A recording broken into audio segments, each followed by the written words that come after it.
ჩვენი კლუბის წევრებისთვის წლევანდელი ზაფხული საინტერესო და მრავალფეროვანი იყო.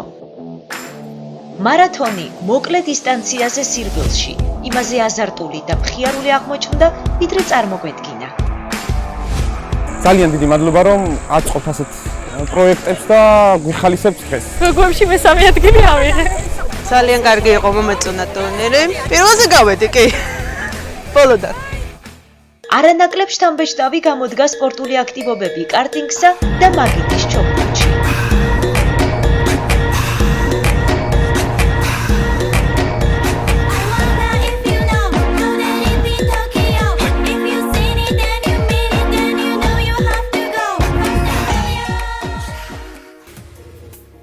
საინტერესო შთაბეჭდილებებით დავიმუხტეთ ექსკურსიებზე საქართველოს სხვადასხვა ქალაქებში.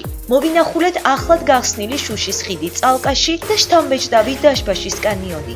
ვიყავით ბატეთის ტბაზე, ძამას ხეობასა და მზოვრეთის მონასტერში. ვესტუმრეთ სიყვარულის ქალაქს, სიღნაღს და ბოდბეშიც გავისეირდეთ. მოვინახულეთ უფლისციხე, ატენის ხეობა და გორის ჯვარი. ძალიან გბაყოფილი ვარ დღევანდელი დღისთვის და დიდი მადლობა ამისთვის ნიკორას. ეს ჩვენი კლუბია, სადაც ბევრი მხიარულებაა და წინ კიდევ უფრო მეტი თავგადასავალი გველოდება.